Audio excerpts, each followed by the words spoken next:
negara. Keduanya adalah sistem jaminan sosial. Ketiga adalah fasilitasi kesehatan dan umum tanggung jawab negara. Kita hari ini ke situ. Partai kita hari ini ke situ. Bagaimana pasal 34 berjalan?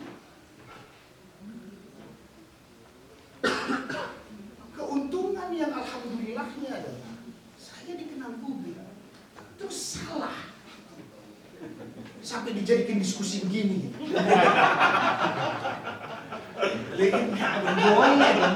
Diskusi 5 tahun. Enggak apa-apa. Artinya pandangannya sangat berterima kasih dengan visi Nusantara. Ini yang memang saya selalu tunggu. Apalagi sekarang ada di dapil saya, ada hal seperti ini. Meskipun dibikin per minggu bagus. Harus, kalau bisa lebih besar lagi. Supaya clear. Ngapain sih nang kayak tadi yang disampaikan, gak punya duit loh. Lu udah gak laku. Padahal selalu begitu, nyinyirnya begitu. Salah nggak? Enggak. Saya selalu bilang, saya bilang nggak salah. Saya bilang, Mbak Dile, Mbak Dile, orang studio begini. Itulah saya bilang enggak. Rakyat itu jelas clear di pasal 1 di Undang-Undang 1 clear. Nggak ada lagi lembaga tertinggi negara di republik ini. Semua di tangan rakyat. Clear. Makanya Mas Ganjar adalah tuannya rakyat. Clear. Masuk barang. Kita harus masuk dong. Oh iya. Amin kan. Amin. Ya kalian nggak terus ngapain? Amin kan. Ya kan boleh ya. Boleh. Yuk, kita udah terpancing. Kalau saya nggak boleh, kita nggak boleh. Oke teman-teman. Iya, bahwa itu yang hari ini saya lakukan. Makanya kemarin satu program kita keluarkan, belum jadi apa-apa, saya bilang kita keluarkan satu program. Apa itu? Panggil semua UMKM, kita ajak ketemuan. Saya kasih gratis promosi. Saya lakukan, belum jadi. Kenapa nak? Ya saya nggak peduli saya jadi apa enggak. Itu tangan Tuhan. Tapi pada saat kita harus bantu rakyat ini, tidak di situ bahasanya.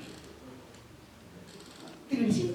Kamu punya kemampuan, kamu punya hal yang bisa untuk mengurangi, udah deh. Kenapa harus nunggu? Saya bilang makin, Mas jangan dulu Mas, pemilunya belum, kampanye belum, kata gini saja. Enggak ada cerita. Lakuin. Masa nggak mau balik-balik? Enggak ada masalah. Ya, harus clear. Dengan data-data yang ada, kalau UMKM kita di sini yang jumlahnya 32.000 yang cuma baru punya FIB sedikit ini masalah. Ini saya kemarin ada di satu tempat, kita datang, kumpullah semua UMKM. Mas, ini laporannya macam-macam. Sampai teman-teman semua, apakah sudah punya FIB semua? Kalau sampean nanti di kreatif musik, apakah sudah TDUP-nya sudah dapat? Saya tanya, kenapa sih Mas harus ikut? Katanya, saya bingung. Ini nggak mikir. Wajib, sudah. Kamu kan mau usaha nanti kalau nggak punya, kayak pandemi lagi lahir, atau nanti pandemi lebih hebat lagi, nggak tahu apa. Data kamu nggak ada, kalau mau dibantu lewat cara apa? Emang duit negara 15.400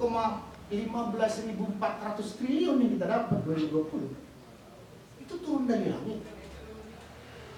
2.800 triliun dibagi setiap tahun turun dari langit. Kan tidak.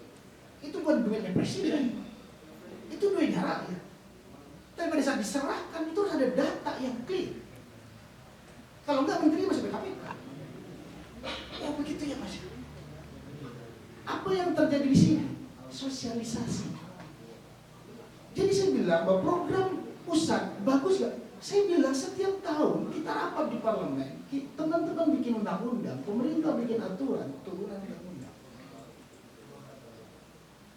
Udah selalu diperbaiki, selalu up to date. Tapi memang challenging-nya Indonesia adalah 280 juta. Itu kalau mau promosiin yang namanya sosialisasi, duitnya ntar sama programnya gedein sosialisasi. Lo bener gak? Sosialisasi apalagi kan butuh dana, ini dana, sana dana.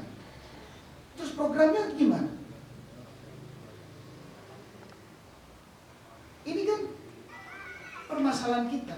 Kita hidup di negara yang luar biasa kaya. Kita hidup di negara yang saya bangga banget lahir dari negara ini. Artinya bahwa apa yang disampaikan Bung Karno untuk gotong royong itu clear. Tanpa gotong royong kita nothing. Terus mau gotong royong nunggu dulu saja di parlemen gitu maksudnya? Enggak. Nah, dari itulah saya berpikir, wah, saya izin ke istri. Bun, aku masuk parlemen lagi, boleh gak? Alhamdulillahnya istri mendukung, anak-anak saya mendukung karena udah dewasa. Yang kecil duluan nggak tahu. Cuma Arsi udah nanya, nanti ayah kantornya yang begini-begini kan?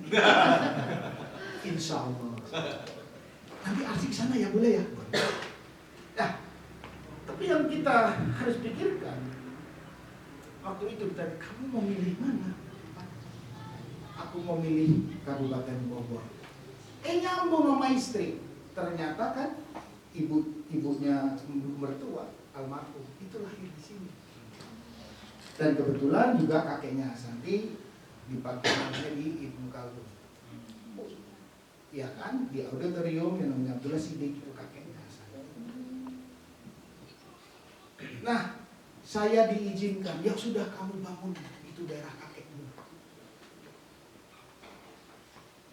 Ya hari inilah meskipun terlambat karena tidak ada namanya itu. Tapi itu sedikit gambaran bahwa apa yang saya ingin perbuat inilah yang mengganggu kehidupan saya. Ini mengganggu. Kenapa saya bilang mengganggu? Ya saya mampu seperti itu, kenapa saya diam? Kenapa saya nggak mau involve? Karena untuk berbuat itu butuh kontestasi ini, butuh demokrasi ini berjalan. Ya baik, Bismillah. Itulah latar belakang sedikit. Nanti kalau mau lebih dalam. Terima kasih. Assalamualaikum warahmatullahi wabarakatuh. Terima kasih Mas Anang teman sudah mengungkapkan. Saya hitung tadi banyak sekali kata clear di Mas Anang. Tapi nampaknya ini belum tentu clear di teman-teman yang lain. Saya geser dulu ke Mas. Clear lah, beda presiden. Udah jelas sekali garis softnya. Oke, ke Mas Ramzi dulu. Ini kan kalau Mas Anang kan seniman lama di parlemen, yang sempat istirahat lah, kemudian main lagi kan sekarang.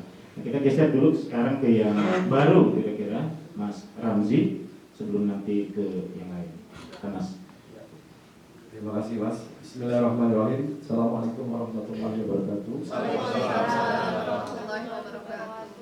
Tuan rumah ISMI Nusantara Maju. Terima kasih undangannya teman-teman tim. Terus wartawan yang lain semua, sahabat saya Mas Tommy Kurniawan, senior saya Mas Anang, sahabat saya Mbak Jora. Ada beberapa hal yang saya mau terangin. Pertama, saya ingin menjelaskan tentang latar belakang saya dulu. Saya memang besar, lahir, tumbuh sampai sekarang di Jakarta. Almarhumah ibu saya yang baru meninggal dunia 1 bulan yang lalu. Almarhum ayah saya, kakek saya, nenek saya, semuanya dari jalur bapak saya itu orang Bogor, di Empang sih. Ya, kemudian saya menikah sama istri saya Alfi tahun 2005 dia lahir di Cimanglik sama sekali, Kabupaten Bogor. Neneknya masih ada di sana. Jadi kedekatan saya sama Bogor itu tidak bisa dipungkiri cukup dekat. Jadi ketika akhirnya mendapatkan ridho dan mendapatkan jalan pada tahun 2020 kemarin pada saat COVID, saya silaturahim ke Nasdem bolak-balik. Akhirnya saya diberikan kesempatan untuk memilih. Akhirnya saya memilih di Kabupaten Bogor. Saya sependapat, setuju apa yang tadi Mas Anang sampaikan. Memang sangat ideal kita enak, kita dapil tidak jauh dari rumah kita. Ibarat kayak ambulan, telepon langsung bisa hadir. Walaupun sekarang di Kabupaten Bogor, ambulan partai, caleg, keliling, pusing banyak banget gitu. Kalau orang sakit atau enggak, Allah alam lah. Yang penting eksis keliling-keliling. Kurang lebih latar belakang saya seperti ini. Balik hal yang kedua, menyangkut tema pada hari ini. Kenapa artis nyalek? Memang betul tadi sempat dengar Mas Tongkur bilang kayaknya memang udah pembahasan per 5 tahun.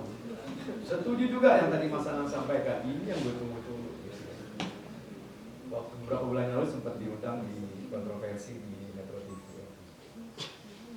Pertama yang ingin saya katakan, tidak ada yang salah. Mau artis, mau siapapun, nyalek, tidak ada yang salah. Tidak ada undang-undang satu pasal pun melarang profesi untuk nyalek, termasuk artis.